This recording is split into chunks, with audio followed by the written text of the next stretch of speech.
Did you find what you were looking for? Who's this? And what the fuck is going on? What do you mean? Everything seems fine to me. You really shouldn't have come here.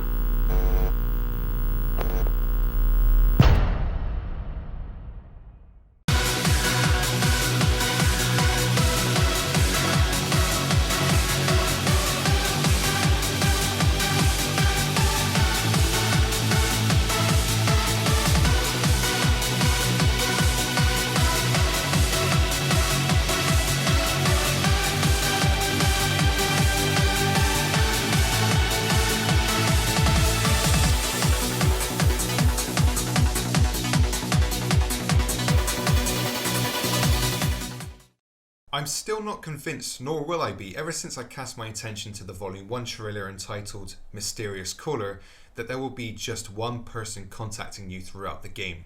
Hi guys, my name's Danny, and I'm the 420p guy. Now let's rewind a bit here. One night I spent some time on a Resident Evil group discussing the possibility that Sheva Alama from Resident Evil 5 was behind the call in the Volume 1 trailer. I was against this theory and got into a heated debate with someone who was almost certain that this was Sheva. Now after our debate, I went back and listened closely to the trailer, and to my surprise, I actually heard it. I played it again and again and again and again. The confirmation became clearer every time I listened to the caller. It was the lighter tone, the way she said here, which sounded more South African than American. You really shouldn't have come here. Now I have no doubt that the caller in the beginning hour demo is Ada, or at the very least, a different caller entirely. Did you find what you were looking for? Who's this? And what the fuck is going on? What do you mean? Everything seems fine to me. Just remember, all doors can be opened. If they couldn't, they wouldn't be doors. What? But some doors must remain closed. For now. This caller seems vastly more cold in tone and speed than the caller in the Volume 1 trailer, and what's more, her accent can't be mistaken for anything other than American. It's hard to pick up on, but the word now has a slight American twang to it. But some doors must remain closed. For now. Let me digress slightly for a moment. Cast your minds back to the E3 2016 trailer. At the very beginning, the first thing we see and hear is the telephone. So the telephone is definitely going to play a pivotal role in this game. The phone is picked up, and someone who is yet unidentified says, "She's back." Now what you'll notice when you listen to this short line very closely is that it doesn't seem to be coming from the other end of the phone, but rather in person. It's very clear.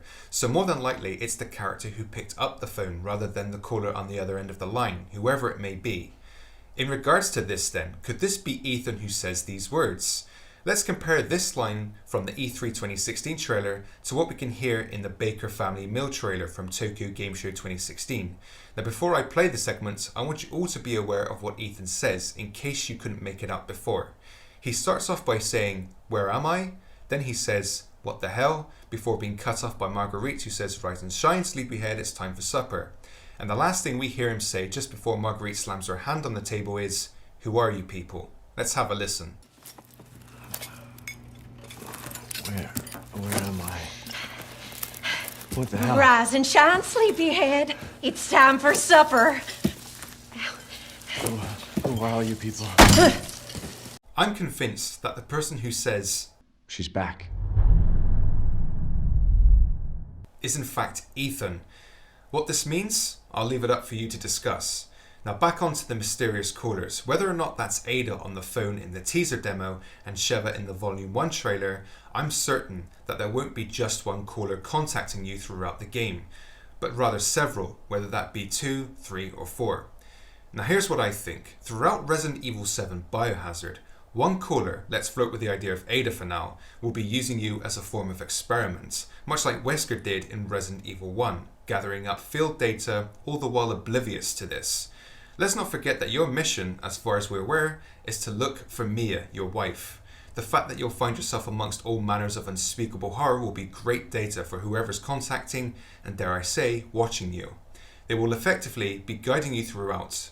but for very bad reasons. Who's this? And what the fuck is going on? What do you mean? Everything seems fine to me. On the other side, you've got another caller. Again, let's flirt with the idea of Sheva. I believe this caller will be there to guide you to safety as best as they can.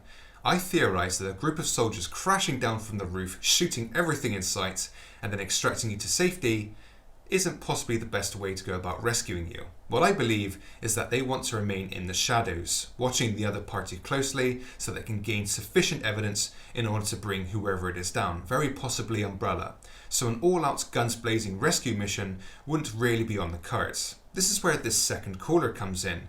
Some people, including myself at first, took the line, You really shouldn't have come here. to be a threatening one. But I don't think that's the case. As I played the clip over and over again, it sounded more like concern. You really shouldn't have come here.